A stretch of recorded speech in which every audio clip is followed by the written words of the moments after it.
নামাজরত ব্যক্তির সামনে দিয়ে যাওয়া যাবে না। কতদূর সামনে দিয়ে যাওয়া যাবে না? তা তার মুসলা পর্যন্ত কি, মুসল্লা পর্যন্ত কি, হ্যাঁ, নামাজরত ব্যক্তির সামনে বুঝায় তার সেজদার জায়গা পর্যন্ত বুঝায়, এর বাইরের তার জায়গা না।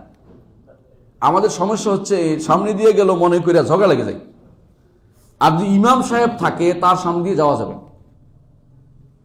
ইমাম সাহেব থাকলে আপনি সামনের কাতার পুরানোর জন্য যেতে পারবেন।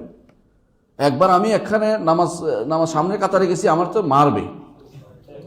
আমি বললাম যে ইমাম সাহেব সামনে যাওয়া যাক, ফতোয়া দিস, আর মারবে এবার এখন। তাহলে বুঝাইতে পারলাম না যে এটা জায়েজ। প্রমাণ হচ্ছে রাসূলুল্লাহ সাল্লাল্লাহু আলাইহি সাল্লাম তিনি মিনাতে সালাত আদায় করতেছিলেন। ইবনে আব্বাস বলেন যে আমি আমার গাধা নিয়ে কাতারের উপর দিয়ে পার হয়ে গেছে, গাধা নিয়ে পার হয়েছে, আর কিছু না, সোজা কথা বলতেছে, গাধা নিয়ে পার হয়ে গেছে। ব্যক্তি হাঁটে নাই, গাধা সব হেঁটে গেছে। তারপরেও সেটা রাসূল অনুমোদন করেছেন, নো বলেন নাই। এটা বিখ্যাত হাদিস, আপনারা জানেন। মিনাতে এটা বুঝাই দিলেন যে ইমামের সুতরা মুক্তাদির জন্য যথেষ্ট। ইমামের সুতরা মুক্তাদির জন্য যথেষ্ট, এটা মনে রাখবেন সবসময়।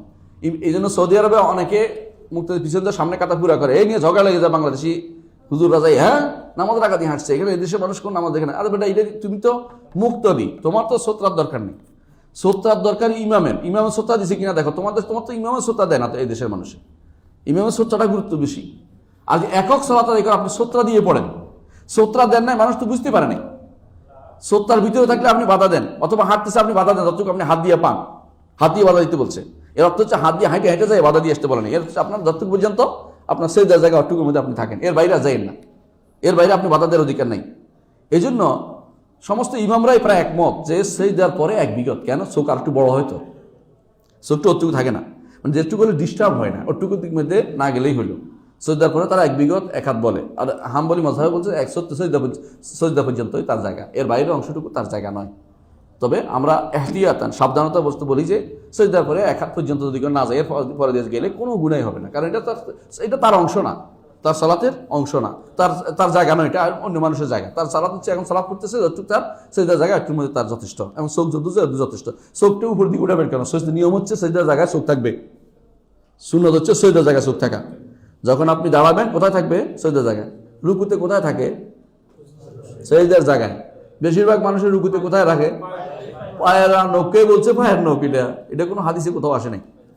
সেজদার জায়গাতেই একজন ইমানদার সবসময় সেজদার জায়গায় নজর রাখবে। রাসূলুল্লাহ সাল্লাল্লাহু আলাইহি ওয়াসাল্লামের উপর যখন আয়াত নাযিল হলো কুমু লিল্লাহি কানিতিন, আয়াত নাযিল হওয়ার পরে সেজদার জায়গার বাইরে তিনি কোথাও চোখ নিতেন না। সেজদার জায়গাতে চোখ রাখবেন, এদিকে না সেদিকে না, যে কোনো অবস্থায় সেজদার জায়গা, এটা হচ্ছে তার জায়গা।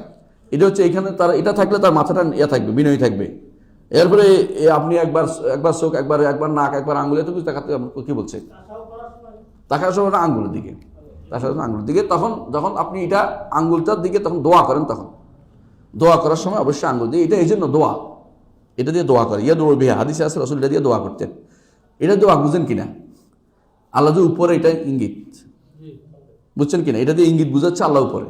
এই জন্য রাসূলুল্লাহ সাল্লাল্লাহু আলাইহি ওয়াসাল্লাম যখন আশহাদু আল্লা ইলাহা ইল্লাল্লাহ বলতে আঙ্গুল উপরে উঠাতেন, উপরে তিনি। এটা হচ্ছে তাশাহুদ, এই জন্য বলে আপনি সাক্ষী দিচ্ছেন যে তিনি উপরে। এই আঙ্গুলটার নামে তাশাহুদ আঙ্গুল, তাশাহুদের জন্য, কারণ সাক্ষ্য দেওয়ার কাজ রাখে এটা। এই জন্য এইটা উপরে উঠে তখন আপনাকে এই জন্য এটা দিকে তাকাতে হয়, এটা দোয়া করার জন্য, এই জন্য তাশাহুদের সময়। জি, এটা হচ্ছে, এটা একটা মত আছে, এটা ইখতিলাফি জায়গা, যেহেতু ইজতিহাদ আছে এখানে আমরা ঝগড়া না করি। কেউ একবার উঠায় নামায় না, কেউ একবার উঠায় এরকম একটু নাড়ায়, কেউ কতবার নামায় তার হিসাব নেই। এটা সবটাই ইজতিহাদ। এখানে কোনো সরাসরি কোনো নস হাদিস স্পষ্ট নাই যে তুমি এতবার নামাইতে এত উঠাইতে পারে নাই। তবে বিশুদ্ধ যেটা হচ্ছে আঙ্গুল উঠাবে, এবং আঙ্গুল যদি অল্প অল্প নড়েও সমস্যা নাই, কিন্তু এটাকে বেশি অনবরত নামানো উঠানো, এটার ব্যাপারে হাদিসটা দুর্বল। এটা একটা হাদিস আছে, এটাও হাদিসটা দুর্বল।